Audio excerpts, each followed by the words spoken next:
에이펙 개최 도시 선정과 관련해서 취재 기자와 이야기 더 이어가겠습니다. 김대희 기자.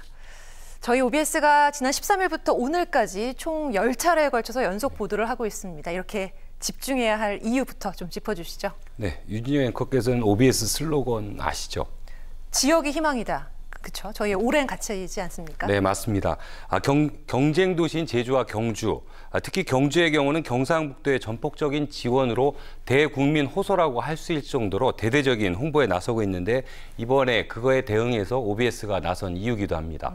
물론 저희 OBS가 이제 인천 지역의 이제 언론이라고 해도 경쟁 타 시도에서 봤을 때는 너무 편향 보도 아니냐 이런 볼멘 목소리가 또 나올 법도 한데 어땠나요? 어디라고는 말할 수는 없지만 일부 지역 매체에서는 경주와 제주 2파전이 예상된다고까지 말했습니다. 인천만 쏙 빼놓은 경우인데요. 저나 인천 시민 입장에서 보면 황당한 내용인데 더 큰 문제는 팩트체크에서도 조금 문제가 있다는 겁니다. 인천 시민 입장에서 우리 동네에서 에이펙을 개최하는 이유를 OBS가 조목조목 따져봤다고 생각하시면 될 것 같습니다. 2005년 에이펙 부산의 경우 호텔이 부족해 정상급 인사들이 차별 대우를 받았는가 하면 회의장 부족으로 불편을 겪기도 했습니다. 하지만 인천은 분명히 다릅니다. 보시는 곳은 인천 파라다이스 시티 호텔입니다. 침실 하나가 웬만한 스위트급 룸인데요. 111평에 달하는 이런 호텔방을 프레지덴셜 스위트급, 다시 말해 5성을 넘어 7, 8개의 별이 붙었다고 할 수 있을 정도입니다.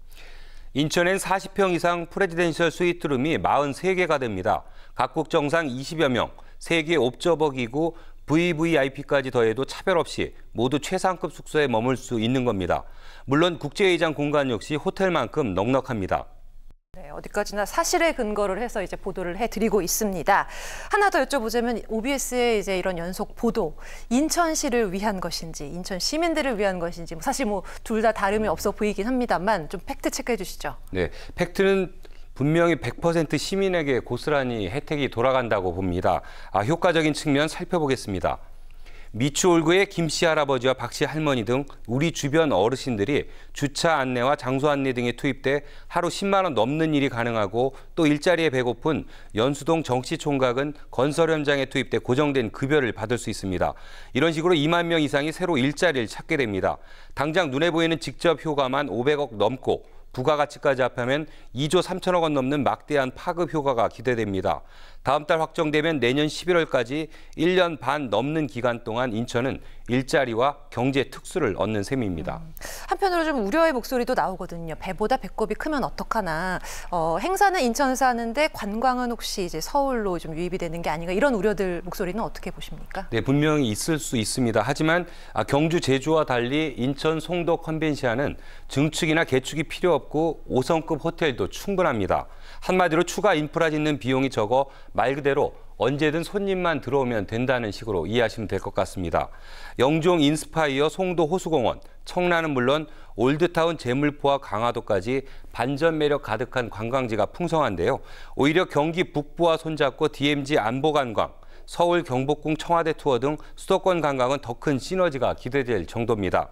꽉 먹고 알 먹고 누이 좋고 매부 좋은 그런 연계의 효과에 서울과 경기도, 인천에 러브콜을 하고 있는 상태입니다. 네, 경쟁 좋고요. 이제 후에 이제 어디가 선정이 되면 인천, 경주, 제주가 서로 이제 노하우를 좀 공유해서 새만금 잼버리 5명을 벗는 게 급선무가 아닐까 싶습니다. 에이펙이 대한민국을 부자로 만드는 계기가 될 수 있는 세계인의 경제 축제가 되도록 저희 OBS도 끝까지 바라보고 있겠습니다. 김대희 기자 함께했습니다. 고맙습니다.